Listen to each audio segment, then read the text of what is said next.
Welcome to the Marxist Workers Party's podcast, Izwi Labasebenzi, bringing reports and analysis of the news from a working class and Marxist perspective, fighting for jobs for all, a 12,500 Rand per month minimum wage and high quality service delivery, organising to arm the workers and trade union movement with a revolutionary socialist and Marxist programme and policy, building the struggle against capitalism and for working class political power and socialism.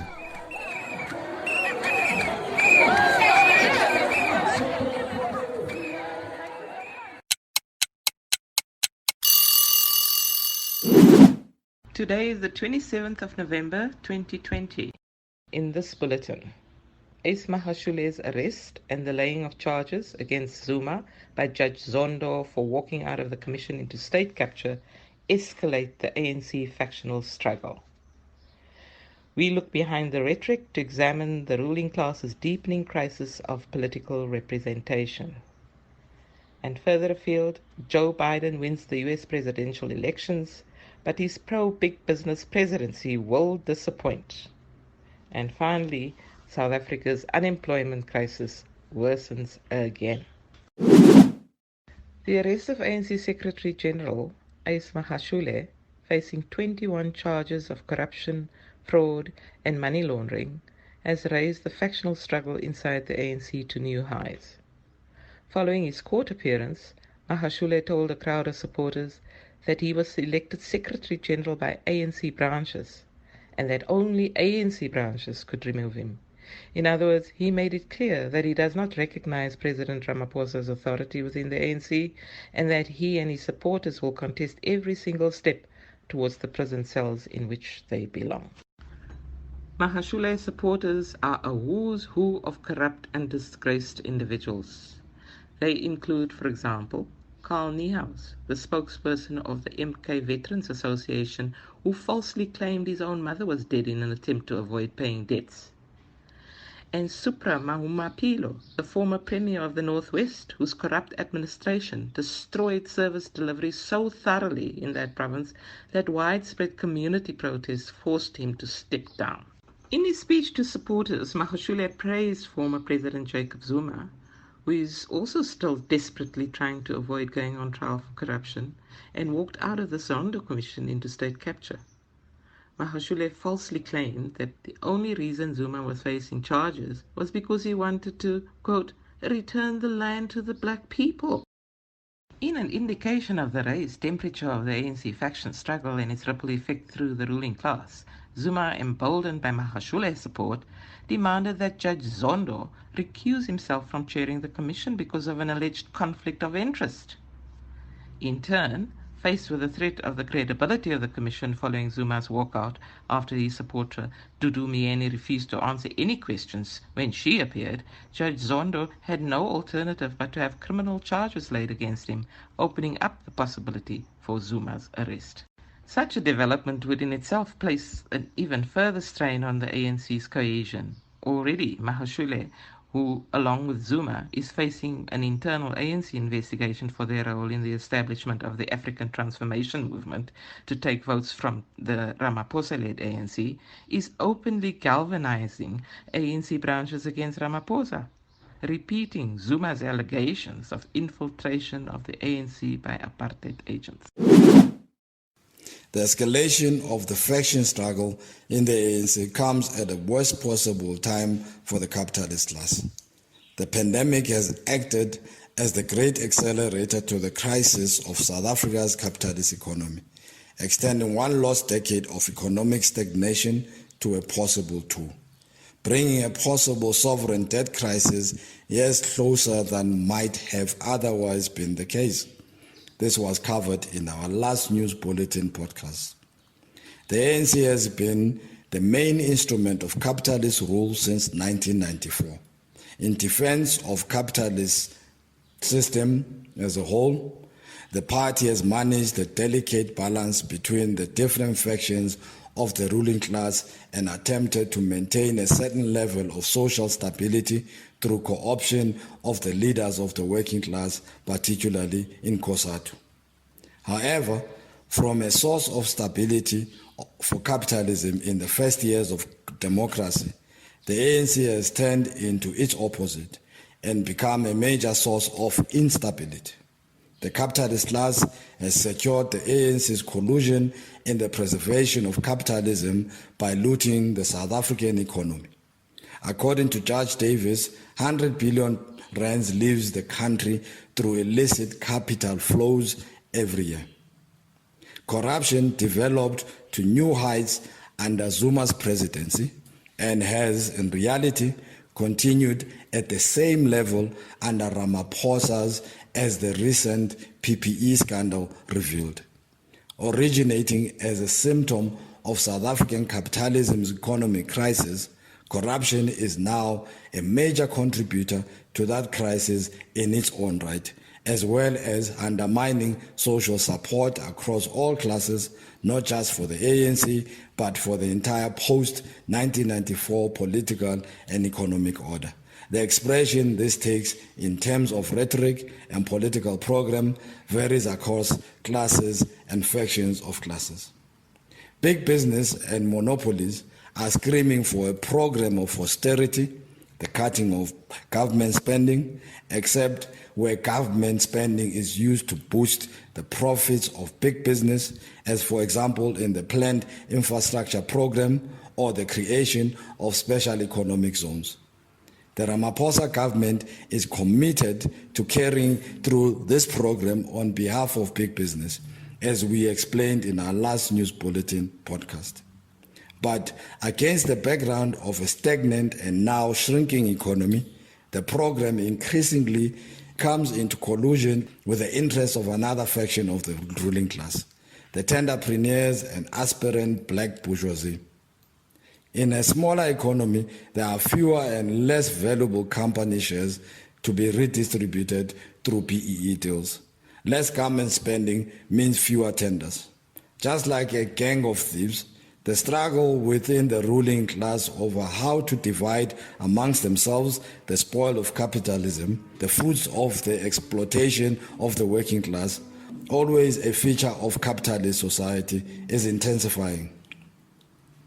Ultimately, the faction struggle in the ANC is a reflection of this. The radical economic transformation rhetoric of Zuma, Magashule, and their supporters is nothing but an attempt to harness the legitimate frustration of the black middle class and black working class as a base of social support from which they can land heavier blows in their intra-class struggle. Ideologically, the Economic Freedom Fighters, the EFF, and the ANC's Radical Economic Transformation faction occupy identical ideological grounds, cheered on by reactionary formations like Black First, Land First. In the final analysis, supporters of the National Democratic Revolution in the Socialist Revolutionary Workers Party, along with those who wish to reform capitalism in the SAFTU leadership, play into the hands of the RET camp to preserve rather than overthrow capitalism. Although Ramaphosa seems to have the upper hand in the faction struggle within the ANC, a further split in the party cannot be ruled out, at least in the medium term. If this does happen, it follows the current factional lines. There could be a certain political regrouping of the various radical economic transformation forces, both those currently within and outside the ANC. However, it would be an extremely unstable one. The crisis in the Democratic Alliance is also a symptom of the very same social processes. The new non-racial posture, rejecting race as a way of categorizing people, is their own restatement of how they believe the spoils of capitalism should be divided up, or more accurately defended, as South African capitalism economic crisis extends into the indefinite future.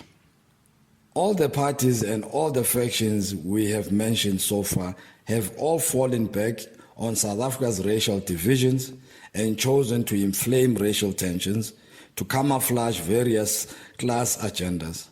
This has had further consequences, legitimizing xenophobia as seen in the launch of Herman Mashaba's Action SA Party, the raids on African foreign-owned shops by the MK Veterans Association in Durban, and the banning of trucks.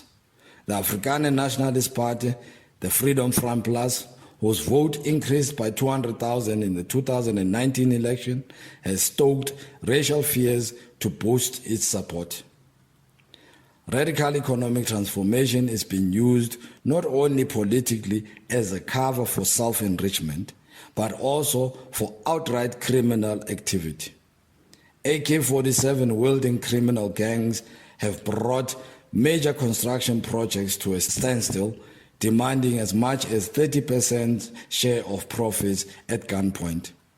Overwhelmingly and correctly, the working class and poor reject all these parties and factions as reflected in the ever-decreasing voter turnout. This trend was again confirmed in the so-called Super Wednesday by-elections. Taken all together, the ruling class faces a growing crisis of political representation, with none of its parties capable of commanding sufficient social support, now or in the future, to stabilize and defend and preserve capitalism. The working class must view the growing divisions within the ruling class as an opportunity. An invitation is being issued to the working class to come and remove them from power. But this requires a political vehicle. The passive abstention of millions and the voters cast for the ANC, EFF and others through gritted teeth for lack of an alternative must be turned into something positive. The creation of a socialist mass workers' party capable of forming a workers' government and replacing diseased capitalism with a democratic socialist society. The absence of a workers' party to act as a unifying point of reference for all struggles has created a vacuum for reactionary formations to fill. SAFTU must urgently reconvene the Working Class Summit to implement the resolution anonymously adopted in 2018 to establish a mass workers' party on a socialist program. Around the world, millions have welcomed the defeat of Donald Trump in the US presidential elections. As we go to press, it appears that Trump has, in his own way, conceded that Joe Biden will not be blocked from taking office in January next year. However, this election has resolved none of the fundamental class contradictions tearing US society apart. Votes for Biden were mainly anti-Trump votes. Biden was correctly seen by many working-class Americans as a typical representative of pro-big business Democrats. Biden has profited during his long political career from his support for big business interests, including chemical and banking corporations.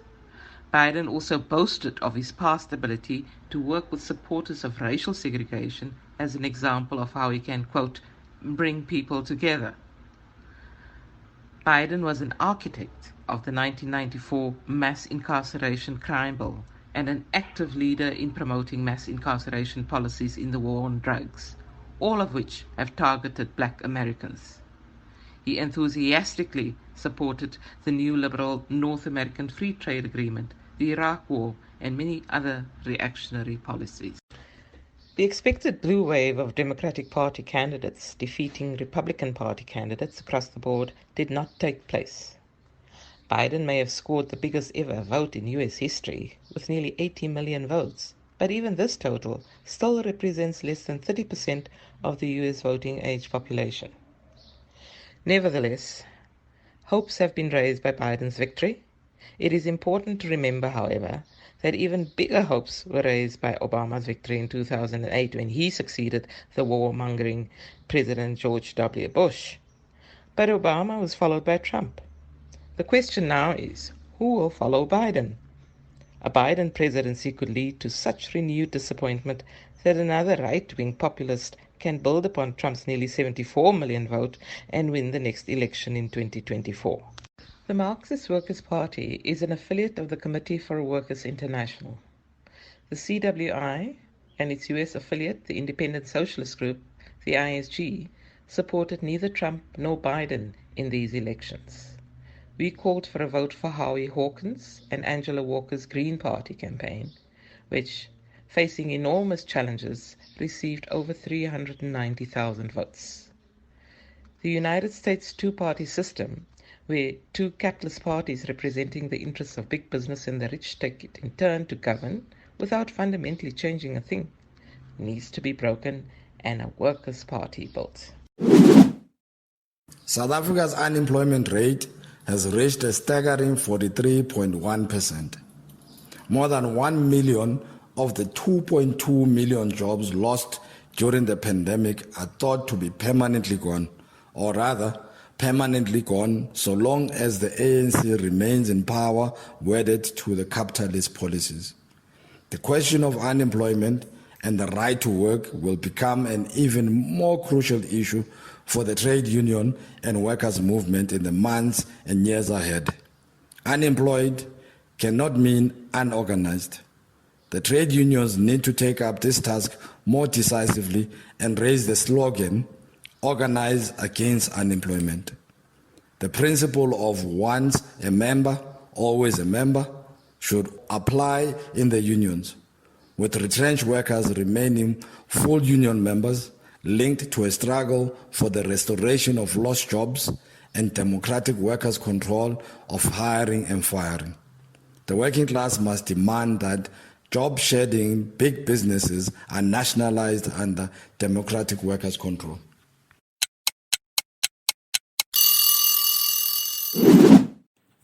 If you have any questions or comments about the contents of this bulletin, please let us know and we may try and respond in future bulletins. Also, if you know about or are involved in any struggles that you would like us to report on, or have any suggestions for future topics that you would like us to cover, please contact us. Our contact details will be provided at the end. The Marxist Workers Party is an affiliate of the Committee for Workers International, the CWI, building global working class unity in the struggle for a socialist South Africa, a socialist Africa, and a socialist world.